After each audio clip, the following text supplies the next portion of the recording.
नमस्कार। I am JVN Ajay Kumar Chaudhary, department of political science, faculty of education.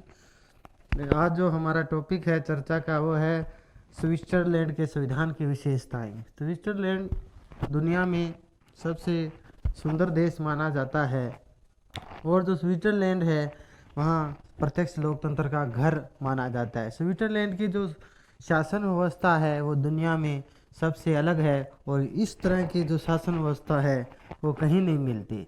तो हम Switzerland के संविधान की विशेषता जानने से पहले थोड़ी स्विट्जरलैंड की जो स्विस है उसके इतिहास के बारे में जानेंगे। तो सबसे पहले तो यहाँ जनजातियाँ हुआ करती थी। जनजातियों के बाद में यहाँ पे तो 1499 ईस्वी में पवित्र रोमन साम्राज्य ने कब्जा किया और वहाँ से इन्होंने स्वतंत्रता प्राप्त की।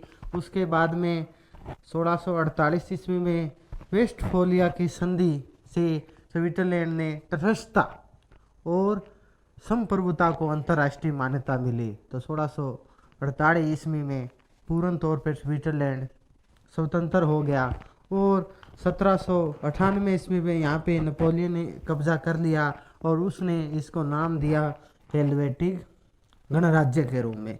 तो उसके बाद में 1815 में वियना कांग्रेस होती है और स्विट्जरलैंड की तटस्थता को स्थायी मान्यता दी जाती है।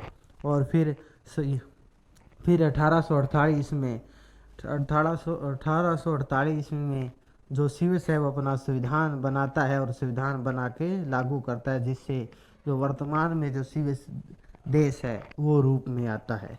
तो हम इनके संविधान की अगर विशेषताओं की बात करें तो स्विट्जरलैंड की संविधान की पहली विशेषता है फेडरल स्ट्रक्चर। यहाँ में एक केंद्रीय सरकार काम करती है, बाकी जो सरकारें हैं राज्य को कंटेन बोला जाता है। वहाँ पे राज्य सरकारें काम करती है, केंद्र अपना काम अलग करता है, राज्य अलग करता है। ये एक दूसरे कामों में कोई दखल नहीं देते। यहाँ पे 26 कैंटन हैं। कैंटन मतलब जो राज्य है, भारत में राज्य कहा जाता है, यहाँ राज्यों को कैंटन बोला जाता है। 26 कैंटन यहाँ पे काम करते हैं और सभी के अपने अपने संविधान और अपनी अपनी स्वतंत्रता है। फिर आ जाती है सेकंड, प्रत्यक्ष लोकतंत्र, डायरेक्ट डेमोक्रेसी। स्विट्जरलैंड में प्रत्यक्ष डेमोक्रेसी है। कोई कानून बनाना है या कोई कानून में संशोधन करना है तो जो संघीय परिषद है, जो संघीय सरकार है, वो सम्मेलन बुलाती है और जनता से फीडबैक लेती है। जनता की राय के अनुसार ही कानून बनता है। अगर कोई प्रतिनिधि अच्छे से काम नहीं करता तो वहाँ की जनता उसको वापस भी बुला सकती है। फिर आ जाती है लचीलापन। जो स्विस संविधान है वो लचीला है, क्योंकि समय के अनुसार वो किसी भी कानून में संशोधन कर सकते हैं। अगर समय के अनुसार किसी नए कानून की डिमांड होती है या पुराने कानून में संशोधन की ज़रूरत होती है तो उसमें क्या है, संशोधन कर सकते हैं। उसके बाद में फिर आ जाता है सामूहिक नेतृत्व, कलेक्टिव लीडरशिप।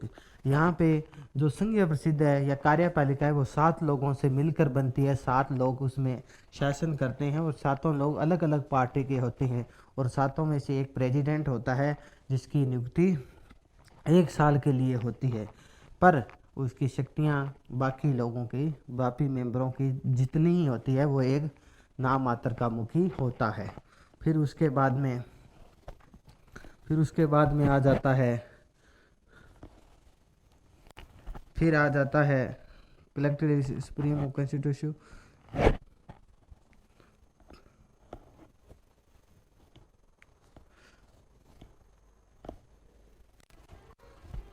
फिर उसके बाद मानव अधिकारों की गारंटी। जो स्विट्जरलैंड का संविधान है वह मानव अधिकारों की गारंटी देता है लोगों की, जिसमें संविधान के नागरिकों को स्वतंत्रता, अभिव्यक्ति, धर्म की स्वतंत्रता, हर तरह के अधिकार उनका संविधान देता है। फिर विकेंद्रीकरण मतलब यहाँ पे शक्तियों का बंटवारा किया हुआ है।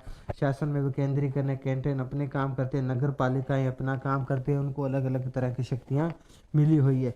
मिश्रित सरकार प्रणाली। यहाँ पे मिश्रित सरकार प्रणाली इस तरह है क्योंकि यहाँ पे जो राष्ट्रपति और संसद दोनों में ही पावरों का डिवाइडेशन होता है। संसद के कहने पे राष्ट्रपति काम करता है और संसद के कानूनों को रद्द या वापस नहीं मोड़ सकता।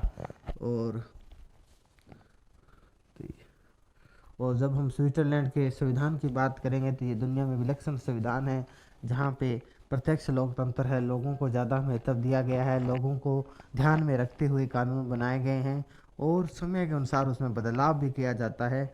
और दुनिया में स्विट्ज़रलैंड ऐसा देश है जो अंतर्राष्ट्रीय झगड़ों में नहीं पड़ता, ये बिल्कुल तटस्थ रहता है, ये अपने कार्य से मतलब रखता है, दूसरे देशों के झगड़ों में नहीं जाता। इसी के साथ हम समाप्त करते हैं और धन्यवाद कहते हैं।